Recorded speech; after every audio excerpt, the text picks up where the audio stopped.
بسم اللہ الرحمن الرحیم۔ سورہ فاتحہ کی بات چل رہی ہے۔ اللہ کے نبی صلی اللہ علیہ وسلم خود قسم کھا کر فرماتے ہیں، اللہ کی قسم، اس جیسی صورت نہ تورات میں ہے، نہ انجیل میں ہے، نہ خود قرآن میں ہے۔ یعنی جو دوسرے سورے ہیں وہ سورہ فاتحہ کا ہم وزن نہیں، سورہ فاتحہ کے مقابل نہیں ہو سکتے۔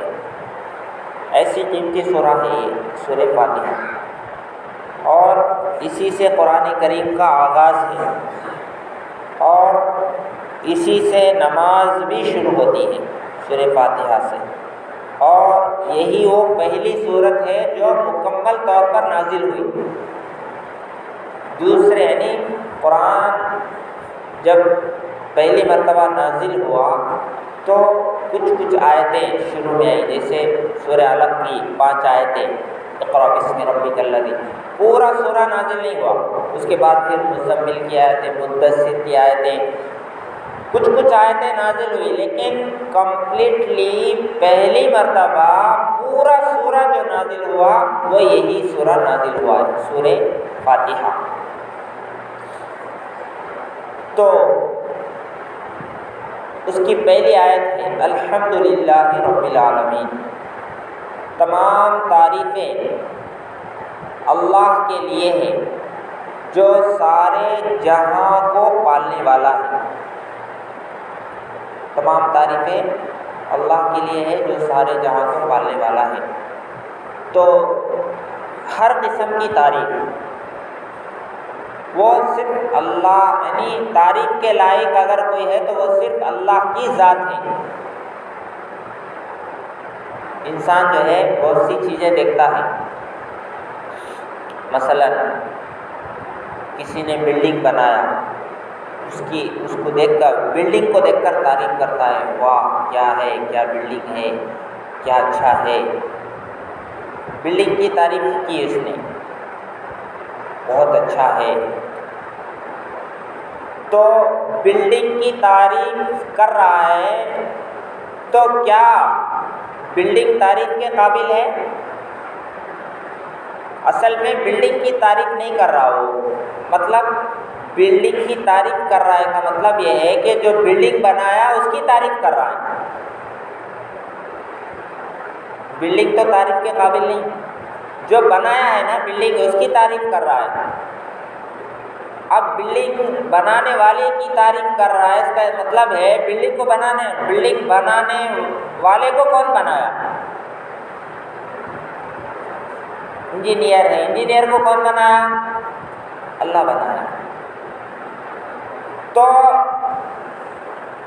دنیا کے اندر کسی چیز کی بھی انسان تعریف کرتا ہے تو وہ حقیقت میں اس چیز کی تعریف نہیں بلکہ اللہ کی تعریف ہے۔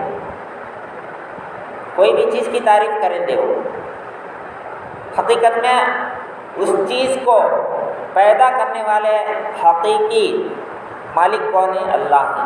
تو گویا کہ آپ جو ہے کسی بھی چیز کو، جھاڑ کو دیکھ کر جو ہے اس کی تعریف کرے، یا جو ہے آسمان کو دیکھ کر تعریف کرے، آسمان کی تعریف کرے، کسی بھی چیز کی تعریف آپ کریں گے تو حقیقت میں اس چیز کی تعریف نہیں بلکہ حقیقت میں وہ اللہ کی تعریف ہے۔ تو ساری تعریفیں اللہ ہی کی طرف لوٹتی ہیں۔ اس اعتبار سے قرآن کی پہلی آیت میں بتایا گیا کہ تمام تعریفیں اللہ کے لیے ہیں، تعریف کے لائق اللہ تعالیٰ ہی ہے۔ جب تعریف کے لائق اللہ ہی ہے تو پھر جو ہے اسی کی عبادت ہونا چاہیے، عبادت اسی کی ہونی چاہیے۔ تو گویا کہ اس چھوٹے سے جملے کے اندر یہ اشارہ بھی مل رہا ہے کہ تمام مخلوق پرستی کو چھوڑ دو، مخلوق پرستی کو چھوڑ دو اور خدا پرستی میں آ جاؤ، خدا کی عبادت کرو، کیونکہ مخلوق تعریف کے لائق نہیں ہے، مخلوقات جتنے بھی ہیں وہ تعریف کے لائق نہیں ہے، بلکہ اللہ تعریف کے لائق ہے، جو تعریف کے لائق ہے اسی کی عبادت کرو۔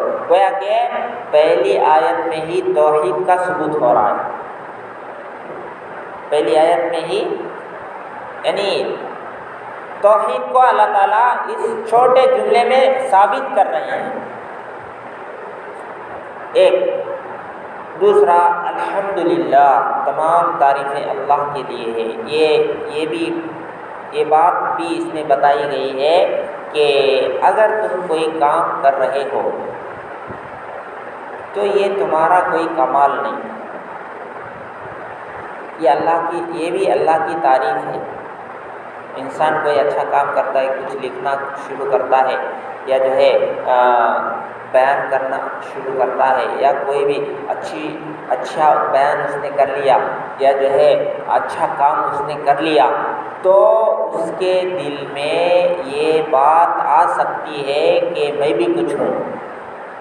یعنی اچھا بیان کیا تو اب خود پسندی میں مبتلا ہو جاتا، کوئی اچھا کام کرا تو ہاں میں بڑا اچھا کرا لے، میں بھی بڑا ٹیلنٹ ہو لے، میں بڑا ہوشیار ہوں، خود پسندی میں مبتلا ہو جاتا اچھا کام کر کے۔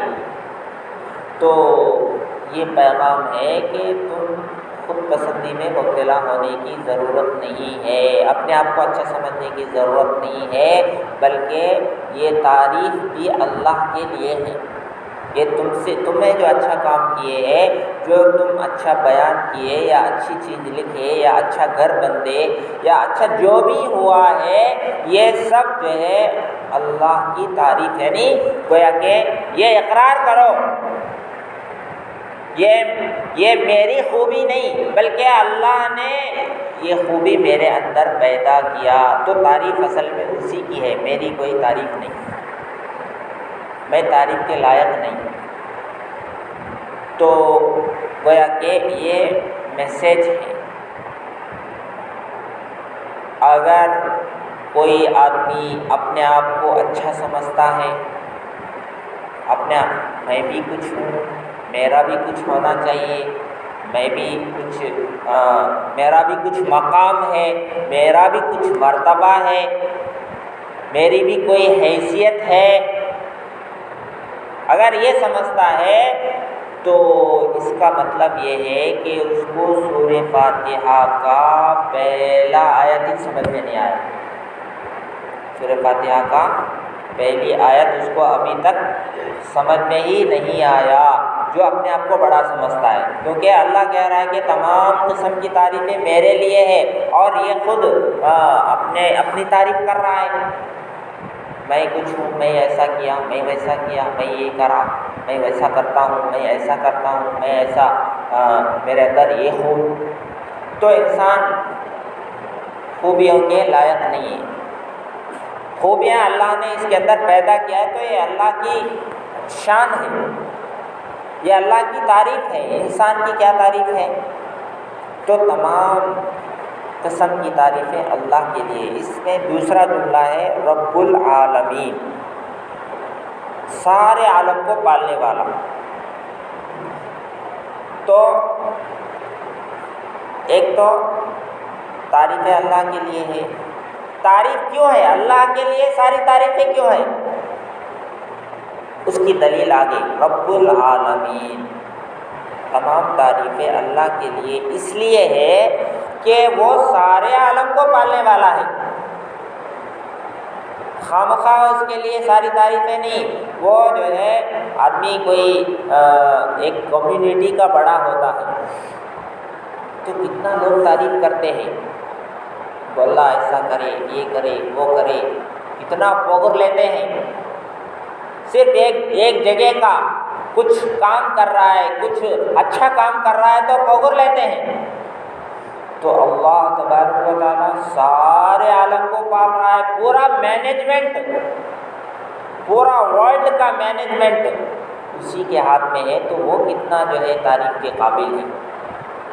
تو رب العالمین، سارے عالم کو پالنے والا ہے۔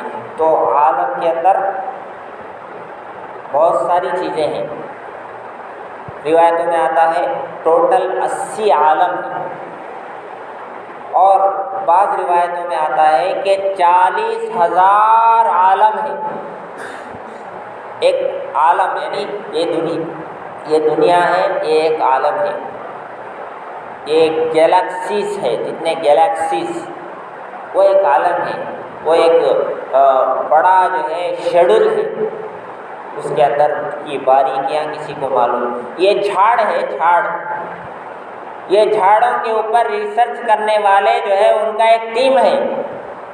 وہ جھاڑ جو ہے، جھاڑوں کے فائدے کیا ہیں، جھاڑوں سے انسانوں کو کیا فائدہ پہنچتا ہے، اس کے اوپر باضابطہ جو ہے ریسرچ کیا گیا۔ تو یہ جھاڑوں کے فائدے کیا ہے، کون سے جھاڑ کا کیا فائدہ ہے،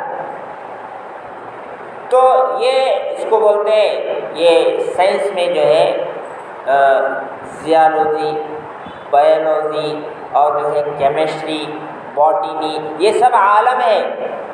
کوئی جو ہے زمین کے اوپر ریسرچ کر رہا ہے، زمین کے اندر زمین کی خصوصیات بیان کر رہا ہے، کوئی جھاڑوں کی خصوصیات بیان کر رہا ہے، کوئی سورج کی خصوصیات بیان کر رہا ہے، کوئی اسٹارز کی خصوصیات بیان کر رہا ہے، کوئی تو یہ چاند کی خصوصیات بیان کر رہا ہے، اس کے فائدے بیان کر رہا ہے۔